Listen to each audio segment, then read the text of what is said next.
Hello everyone, मेरा नाम है उत्कर्ष मिश्रा और आज की वीडियो आप लोगों के लिए बहुत इंपॉर्टेंट होने वाली है क्योंकि इस वीडियो के अंदर हम मोस्ट इंपॉर्टेंट क्वेश्चंस करने वाले हैं। ऐसे क्वेश्चंस हैं जो मोस्ट प्रॉब्ली एग्ज़ाम में आपके पूछे जाते हैं, फिर स्कूल के टेस्ट वगैरह में बहुत पूछे जाते हैं। इस चैप्टर को क्वेश्चन आंसर्स कर लिए तो कोई टॉपिक रह नहीं जाएगा, कोई ऐसा इंपॉर्टेंट क्वेश्चन रह नहीं जाएगा। इसको कर लिए तो मतलब ज़्यादातर चीज़ें आपने लगभग सारी चीज़ आपने कवर कर ली। तो शुरुआत करेंगे। यहाँ पे हम दो क्वेश्चंस को डिस्कस करेंगे, एक शॉर्ट में एक लॉन्ग में। लॉन्ग में ऐसे क्वेश्चन जो 3 या 5 मार्क्स में पूछे जाते हैं और शॉर्ट में ऐसे जो एमसीक्यू या 1 मार्क में पूछे जाते हैं। तो अगर आप लोगों ने मुझे अभी तक इंस्टाग्राम या ट्विटर पे ऐड नहीं किया तो आप लोग मुझसे, ये मेरा वो है हैंडल है, तो आप मुझसे इसमें जुड़ सकते हैं। तो चलिए हम शुरू करते हैं सबसे पहले क्वेश्चन से। पहला क्वेश्चन हमारा ये बनता है कि कौन सा अक्षांश वृत्त भारत को 2 बराबर भागों में बांटता है। कि भारत को वो कौन सी रेखा है जो 2 बराबर हिस्सों में बांटती है। तो हमने पढ़ा था कि कर्क रेखा ही वो रेखा है जो भारत को 2 बराबर हिस्सों में बांटती है और इसका जो आंसर है वो 23 डिग्री, कितने डिग्री पे बांटती है वो 23 डिग्री पे बांटती है। इसका आप इस तरीके से भी आंसर लिख सकते हैं, जैसे 23 डिग्री 30 मिनट। इस तरीके से भी इसका अगर आंसर एमसीक्यू में है तो आप इसे भी टिक कर लीजिए। अगर ये ना मेंशन हो तो आप इसे ज़रूर करिएगा। क्वेश्चन 2 बनता है भारत का सबसे पूर्वी देशांतर कौन सा है। तो जो भारत का पूर्वी देशांतर कौन सा है, 97 डिग्री 25 मिनट, और यही है पूर्वी देशांतर। इसके साथ साथ मैं एक चीज़ और आपको बताना चाहूँगा कि अभी तो हमने पूर्वी देशांतर पढ़ा है, लेकिन आपको इसके साथ साथ आपको उत्तरी, पश्चिमी और दक्षिणी देशांतर या अक्षांश वाला ये भी जो गैप है, ये जो नंबर्स लिखे गए हैं, ये भी आपको पता होना ज़रूरी। अभी तो पूर्वी देशांतर पूछा गया है, क्या पता कुछ दूसरी चीज़ पूछ लेता, तो इसी वजह से आपको ये पता होना ज़रूरी है। अगर अक्षांश पूछ ले तब आप क्या बताओगे, इसी वजह से। अगला क्वेश्चन 3 बनता है हमारा, भारत और श्रीलंका को अलग करने वाली जल संधि का नाम क्या है। कि वो कौन सी संधि है जो भारत और श्रीलंका को अलग करती है। तो पाक जल संधि है जो भारत और श्रीलंका को अलग करती है। क्वेश्चन 4, यदि आप कवरत्ती जाना चाहते हैं तो किस केंद्र शासित प्रदेश से जाएंगे। तो हमें पता है कि जो लक्षद्वीप है, लक्षद्वीप की जो कैपिटल है वो कवरत्ती है, तो इसलिए इसका आंसर कवरत्ती हो जाएगा। क्वेश्चन 5 क्या बनता है कि भारत का अक्षांशीय विस्तार क्या है। तो भारत का जो अक्षांशीय विस्तार है वो 8 डिग्री 4 मिनट उत्तर से 37 डिग्री 6 मिनट उत्तर अक्षांश के मध्य है, मतलब उत्तर अक्षांश में पाया जाता है। इसका ये अभी तो ये पूछा गया अक्षांशीय, कभी कभी ये देशांतर भी पूछ सकता है कि देशांतरीय विस्तार क्या है। एक तो मेंशन है 97 डिग्री वाला, एक जो इस साइड मेंशन था वो भी इसका आंसर है। तो ये अक्षांशीय और देशांतरीय विस्तार आपको पता होना ज़रूरी है। आप इस चैप्टर से रिलेटेड पूरी वीडियो भी बनी, अगर आपको टॉपिक वाइज आपके पास टाइम है, आप पूरा वीडियो कवर अप कर सकते हो, तो वीडियो की जो लिंक है वो डिस्क्रिप्शन बॉक्स में मिल जाएगी। आप वहाँ पे जाइए और वहाँ पे देखिए इसका आंसर। इन सारे चैप्टर को क्विक रिवीजन कर लिए वीडियो को फास्ट करके। क्वेश्चन 6 बनता है, भारत के स्थल भाग का कुल क्षेत्रफल कितना है। तो भारत का जो स्थल भाग है उसका कुल क्षेत्रफल पूछा जाता है। देखो सीमा रेखा अलग होता है और जो कुल क्षेत्रफल होता है वो अलग होता है, तो कंफ्यूज मत होना। तो इसका बनता है 32.8 लाख वर्ग किलोमीटर, ये भारत का पूरा एरिया है। क्वेश्चन 7 होता है कि क्षेत्रफल की दृष्टि से भारत का विश्व में कौन सा स्थान है, वो 7वां स्थान है। क्वेश्चन 8 बनता है, भारत की मानक याम्योत्तर देशांतर रेखा कौन सी है। तो यह है 82 डिग्री पूर्वी देशांतर। इसको हम इस तरीके से भी लिख सकते हैं, 82.5 है तो इस तरीके से 82 डिग्री 30 मिनट। और ये कहाँ से होकर गुजरती है, उत्तर प्रदेश के मिर्ज़ापुर से होकर हुए गुजरती है। क्वेश्चन 9 बनता है हमारा, विश्व के भौगोलिक क्षेत्रफल का कुल कितने प्रतिशत भारत के पास है। तो अगर पूरा वर्ल्ड के अंदर जितनी भी ज़मीन है, भारत के पास कितनी प्रतिशत ज़मीन है। तो भारत के पास 2.4% की ज़मीन है। क्वेश्चन 10 बनता है, भारत की स्थल सीमा रेखा कितनी है। तो भारत की जो स्थल सीमा रेखी है ये 15,200 किलोमीटर है। अगर समुद्री पूछा जाए तो समुद्र का भी अलग है। अगर पूछा जाए भारत की सीमा रेखा बताओ कि भारत की टोटली सीमा रेखा क्या है, तो हम स्थल और समुद्र की जो सीमा रेखा है उनको जोड़कर जो आंसर आएगा वो हम लिख देंगे। वीडियोज़ के अंदर मैंने बताया हुआ है, तो आप वीडियो को ज़रूर देख लेना।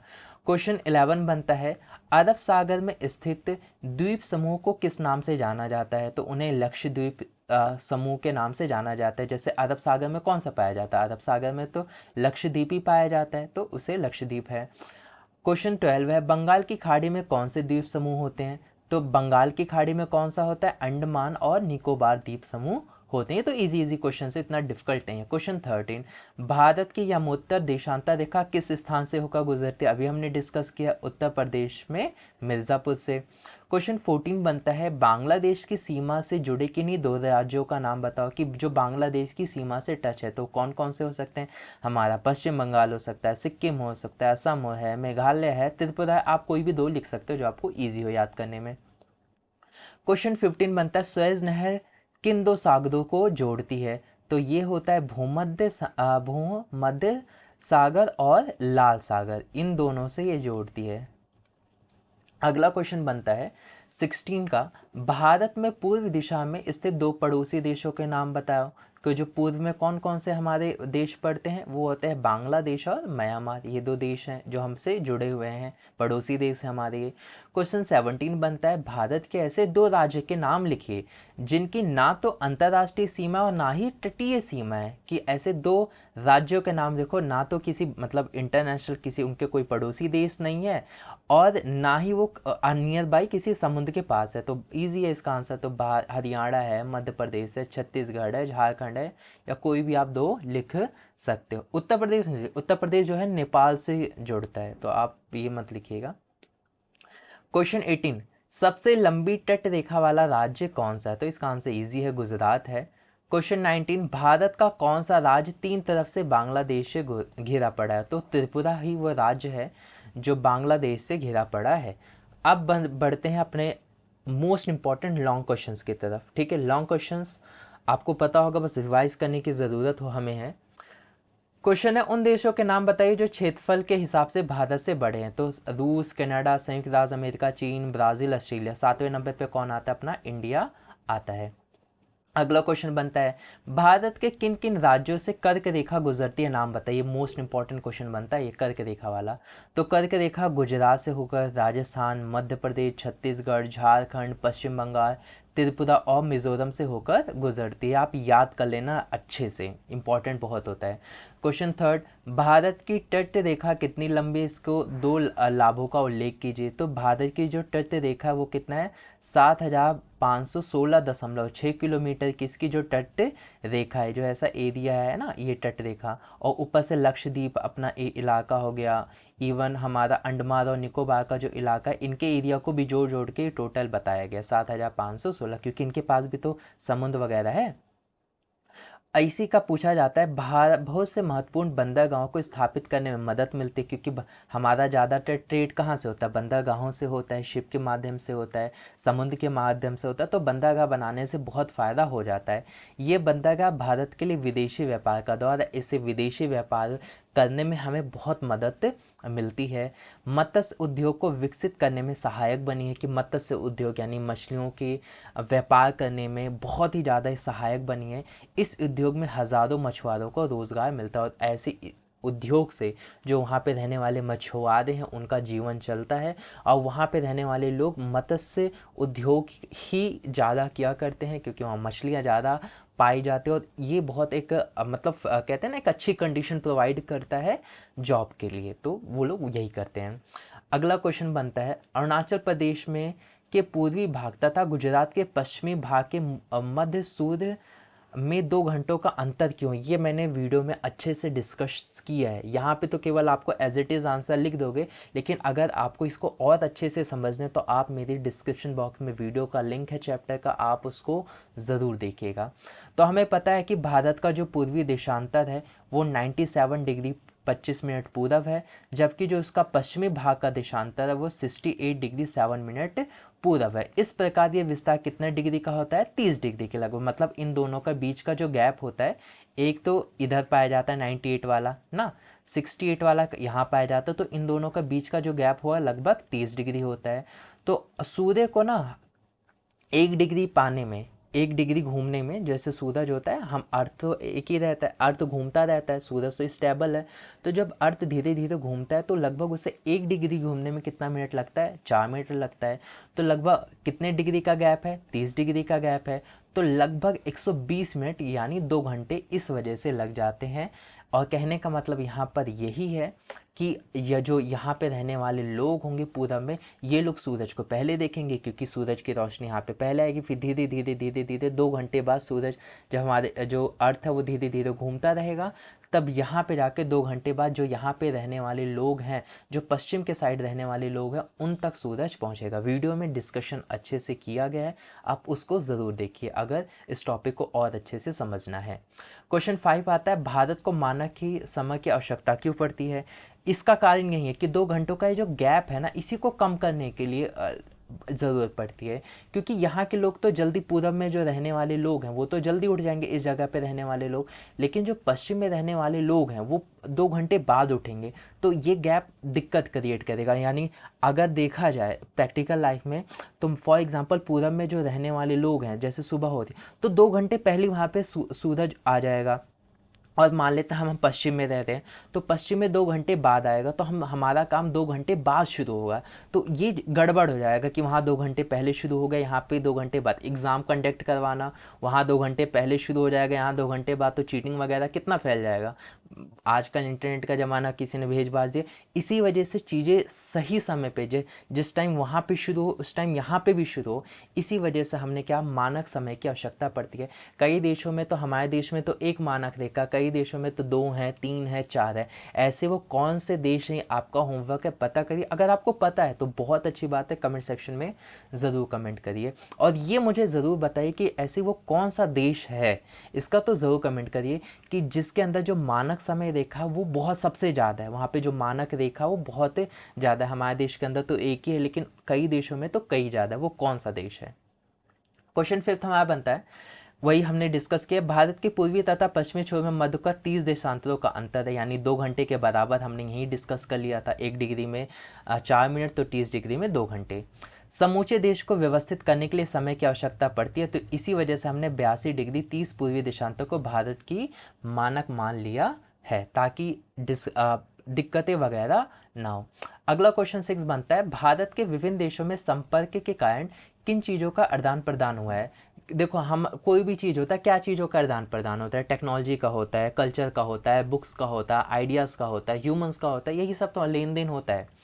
तो भारत के विभिन्न देशों में आने जाने वस्तुएं तथा विचार में उपनिषदों का विचार, रामायण और हमारी जो पंचतंत्र की कहानियाँ, इनका विस्तार हुआ। हमारे देश के अंदर जो उपनिषद है वो बाहरी देशों में भी पॉपुलर है। रामायण जैसे, पंचतंत्र जैसी चीज़ें जो हैं वो बाहरी देशों में भी बहुत पॉपुलर है, लोग जानते हैं। जैसे हम लोग बाहरी देशों के बारे में, उनके बुक्स, उनके कल्चर के बारे में जानते हैं, इस तरीके से भारत देश की भी बहुत सारी चीज़ें विदेशों में पॉपुलर हैं। भारतीय अंक एवं दशमलव प्रणाली बाहरी देशों में फेमस है। हमारे मसाले हो गए, मलमल हो गए, ये फेमस है। विभिन्न देशों से भारत में आने वाली चीज़ें कौन सी होती हैं? उनकी यूनानी कला भारत देश के अंदर आई है।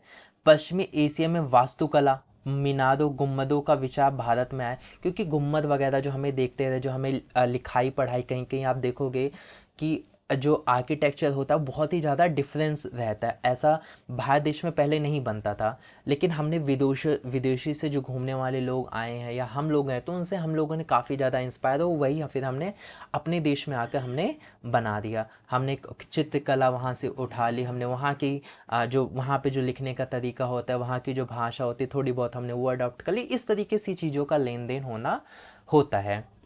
अगला क्वेश्चन 7 बनता है, भारत के पड़ोसी राष्ट्रों के नाम लिखो। यानी भारत के पड़ोसी देश कौन कौन से हैं? तो भारत के पड़ोसी देश है पाकिस्तान, अफगानिस्तान, चीन, नेपाल, भूटान, म्यांमार, बांग्लादेश, श्रीलंका, मालदीव। ये आपको पता है, ये द्वीपीय देश आपको पता होना चाहिए, श्रीलंका और मालदीव है। पूर्व की दिशा में कौन है? उत्तर की दिशा में कौन हमारे पड़ोसी देश है, तो ये थोड़ा याद कर लेना। क्वेश्चन 8 बनता है, हिंद महासागर में भारत तथा केंद्रीय स्थिति किस प्रकार से लाभ मिलता है। यानी भारत, हमने पढ़ा था कि भारत बहुत सेंटर में है और इस सेंटर में होने की वजह से उसको फ़ायदे मिलते हैं। तो फ़ायदा है, हिंद महासागर में कोई भी ऐसा देश नहीं है जिसकी तट रेखा सीमा इतनी लंबी नहीं है, जैसे हमारी इतनी लंबी है, ऐसा कोई भी ऐसा देश नहीं जिसकी तट रेखा इतनी लंबी हो।